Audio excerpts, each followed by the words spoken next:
Good day, class. Let's now discuss about the variance and standard deviation.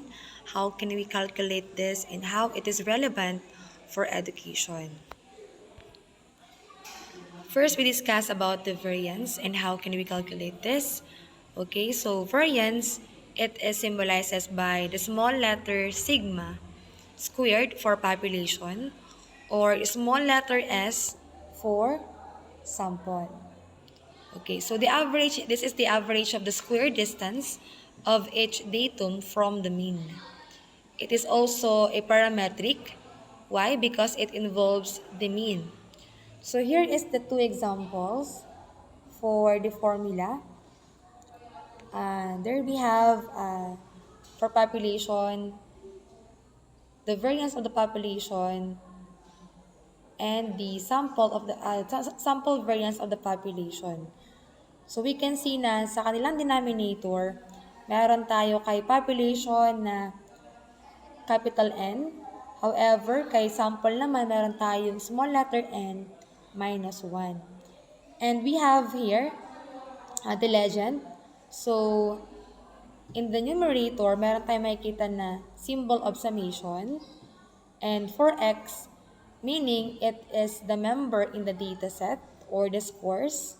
And for the mu or the x bar, ang mu class ginagamit natin if we have getting the variance of the population.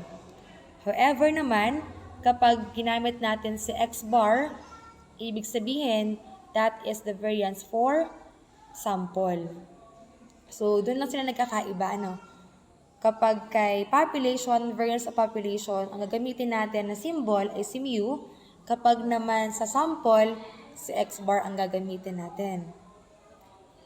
However, kapag naman si letter N, capital letter N, gagamitin natin siya kay population variance. Kapag naman small letter n, ay para kay sample.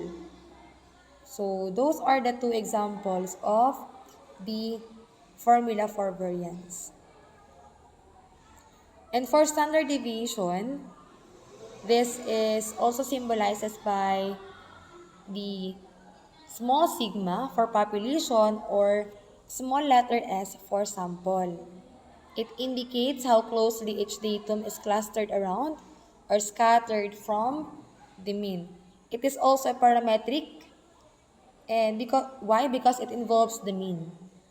So kung mapapansin natin, kanina sa variance, di ba meron tayong same lamang dito na formula. Pero ang dagdag lang dito class, na add lang is yung square root natin, the radical sign. That means, ang standard deviation is just the positive square root of the variance.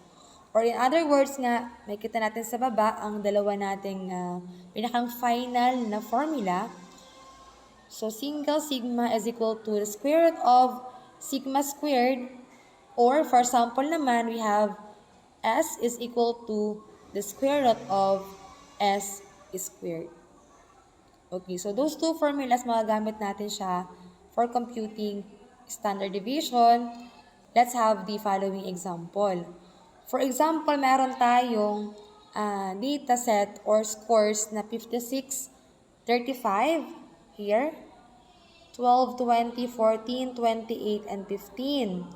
So, remember or we can recall na kapag para makuha natin yung average score nila or yung x-bar nito, kailangan lang natin class siya na i-add ang scores natin and divide that by n. Kung ilan ba sila sa dataset. For example, we have 56, di ba? 56 plus 35 plus 12 plus 20 plus 14 plus 28 plus 15. I-add lang natin sila lahat. Divided by, ilan ba sila? 2, 4, 6, 7. Divided by 7. So, we can come up with an answer of 25.71. So, that is the mean. So, since ang ating given example dito class is sample, ang ating ginamit, take note, is x bar. Ayan. So, now let's have the table para mas madali natin makompute si variance at saka si standard deviation. Meron magkikreate tayo ng 3 columns. Ayan. So, first column ay ilagay lang natin si scores natin. And then, for the second column, we have here x minus the x bar or the mean. And then, for the third column, squared lang natin ang ating second column na nakalagay dyan x minus x bar. So, for us to compute, we simply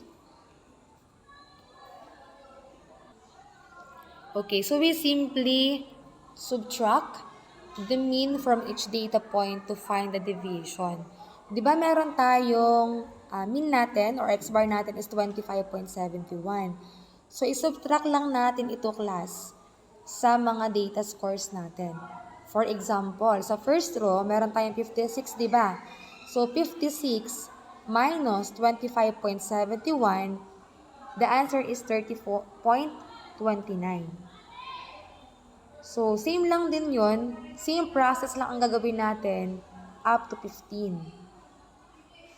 So, kapag nakuha na natin, nakaplato na natin sa second column, then we come up with the third column. Na ang gagawin naman natin, i-squared lang natin ang ating answer kay second column. So, 30.29 multiplied by itself, then we have 917.4841. Okay, the same lang ang gagawin natin sa ating second row. So, di ba 35, subtract natin kay 25.71, we come up with an answer of 9.29, and then we square this, 9.29 times 9.29, ang answer natin is 86.3041. So, same lang ang gawin natin hanggang makaplato natin si table natin. So, take note, class, na hindi tayo dapat mag-round off muna kapag tayo ay hindi pa tapos mag-solve. Kapag nasa final answer na tayo, tsaka lang tayo mag-round off. So, para mas maging accurate yung ating scores. Yan. So, if we have the following square differences na, and then, i-average lang natin class lahat ng nasa third column. Ibig sabihin, i-add lang natin lahat yun. Lahat ng numbers natin. So, 917.4841 plus 86.3041 plus 187.9641 up to 114.7041. Then, we have the answer of 1,481.4287. Okay. So, dahil nakuha na natin yan, next, ang gagawin naman natin is we have the formula, diba, summation of x minus x bar, the quantity of x minus x bar squared, diba yun yung 1,481.4287, and then, kuhanin naman natin si n. So, ilan ba ang ating, ang ating given na numbers? So, we have 7, diba? So, 56, 35, 12, 20, 14, 28, and 15. So, we have 7. So, since sample lang siya, ang ating gagamitin dito is small letter n. So, n is equal to 7. And then, substitute lang natin siya, class, sa ating given na formula. Na s squared is equal to the summation of the quantity of x minus x bar squared all over n minus 1. So, subtract lang natin si 7 minus 1, we have 6. And then, we divide 1,481.4287 divided by 6, that is 246.90. So, that means that is the variance. S squared is equal to 246.90. So, nakuha na natin ngayon si variance. And now, kapag tayo ay nasa ganitong state na, pwede na natin i-round off class yung kanyang decimal point. So, we can round off it by hundreds or by 2 decimal point. So, now, nakuha na natin si variance.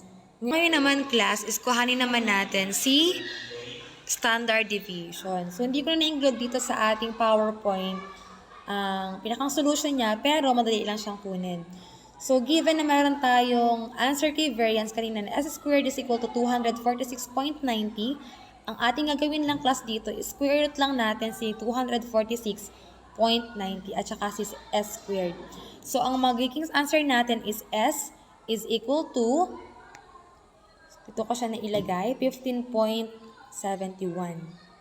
So, our SD is equal to 15.71. So, ganun lang natin siya isa-solve. Have example number 2. We have to solve the following data scores, 19, 35, 26, 50, and 0. And then, we first have to get the mean or the data of this, the average. So, 19 plus 35 plus 26 plus 50 plus 0 divided by the number of the scores. So, that is 26. So, we simply add 19 plus 35 plus 26 plus 50 plus 0. And then, how many is the scores? Diba meron siyang 5. So, we divide it by 5.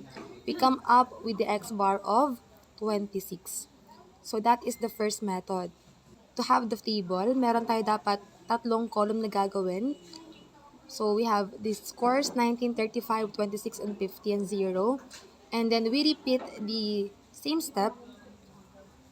We simply subtract the x score or the score 19 to our mean, which is 26. So 19 minus 26 is negative 7.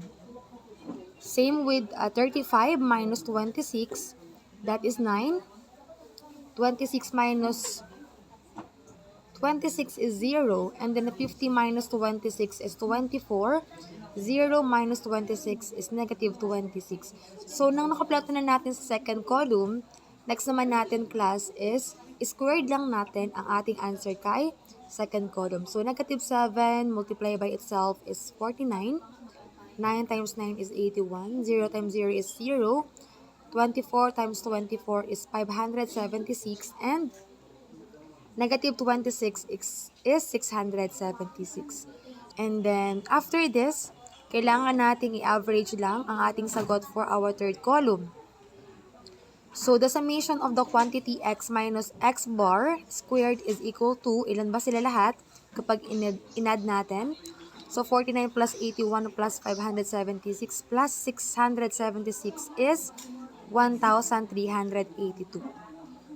And then, remember yung ating formula kanina, s squared is equal to summation of the quantity of x minus x bar squared all over n minus 1. Remember na ang ating n is 5.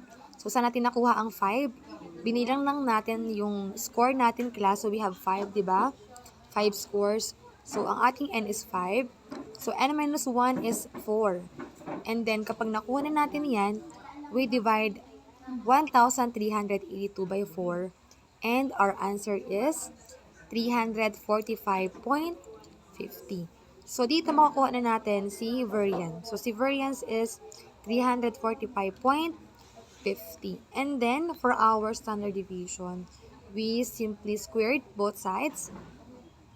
So, square root of 345.50, that is 18.59. So, ngayon na nakuha na natin ang scores ng dalawang data sets. Let's analyze this. Ano ba ang scores ni dataset 1? How is the score of dataset 2? Gaano ka-spread yung kanilang mga scores? So from here, comparing the two examples, the scores ni dataset 1 and the scores ni dataset 2, so ang ating tanong dito class is which between dataset 1 and 2 is more dispersed? Pag sinabi natin dispersed, gaano ka scattered, gaano ka layo yung ating score sa ating mean. For example, kay dataset 1, meron tayong mean na 25.71 at ang ating nakuhang standard deviation is 15.71. However, kay dataset 2, meron tayong mean na 26 and ang ating ST is 18.59. Ating nabanggit kanina that the larger the value of variance or SD, it means the data is more scattered or dispersed. So from here, analyzing the solution, Si dataset 1 is merong mean na 25.71. However, kay dataset 2 meron siyang 26. Kay dataset 1, ang kanyang variance is 246.90 and for dataset 2 is 345.50. So, comparing those two, diba, mas greater si dataset 2 na 345.50. The same with the standard deviation na 18.59 when it compared to 15.71. So, that means mas dispersed or mas scattered ang score ni dataset 2. So, aside from that class, di ba kapag when we compute the variance or the SD, it's very crucial. Kasi pag may nagkamali ka lang na isa o dalawang digit, kahit pa point yan, or na-miscalculate mo yun, meron ng magiging error for the rest of your answer. Kapag nagkamali na si variance mo, meaning magkakamali ka na rin ng standard deviation. So, it will greatly affect the variance itself and the SD itself. So, kaya nga, kailangan, let's focus on how we set the scores and how we calculate each score or each data scores. So, here we have the question na why take a sample? Di ba kanina ang ating mga given ay sample, hindi population? So, sabi nga di ba ni Samuel Johnson, you don't have to eat the whole ox to know that the meat is tough. So, kasi class, masyadong time consuming kapag maraming scores yung ating ko-compute. So, mas maganda na we get the sample and we compute for that sample na magre-represent for the population. So, para mas maging maganda, mas maging madali for us. And also, how do we interpret the SD? So, given the examples again, na we use the SD to compare to two data set and how the consistent the data is. Sabi nga, the lower the SD, the more the consistent the data are. Kapag naman malaki sa SD, the more spread the data are. So, example natin dito, meron tayong dalawang bowlers na si Katie at saka si Mike. So, meron silang score na, si Katie meron siyang score na 189, 146, 200, 241, 231. And si Mike naman may score siya na 235, 201, 217, and 168, and 186. So, kailangan natin kuhanin muna ang kanilang mean ng bawat isa. So, we add the score of Katie and we divide it by 5. Si Mike naman, ganun din. 235 and hanggang 186, divide natin again and divide by 5. And then we got the x bar or the mean. So, dito nakuha natin is 201.4. So, sa dalawa na yun, class, nakuha natin yung kanyang mean. Kuhanin din natin yung kanilang SD or yung kanilang standard deviation para malaman natin how spread the score is. So, dito, hindi ko na pinakita sa inyo yung pinakang solution niya. Pero dito, ang standard deviation ni Katie is 37.6470. Kay Mike naman is 26.1017. So, ibig sabihin nito, kapag ganito yung naging answer natin, ibig sabihin, mas consistent si Mike kaysa kay Katie. Yung score niya na matataas, mas consistent yon kumpara kay Katie. Kasi mas spread ang score ni Katie kaysa kay Mike. Ayan. So, kitang-kita naman natin sa kanilang final answer kay SD na mas malaki ang SD ni Katie kumpara kay Mike. Next naman natin is kay Joy and Ethan.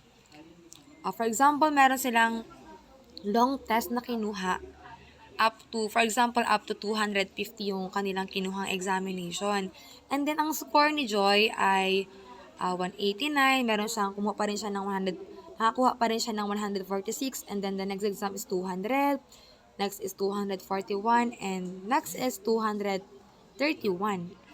Kay Ethan naman, meron siyang 235 sa first take niya, then 201, 217, and lastly, hanggang 186.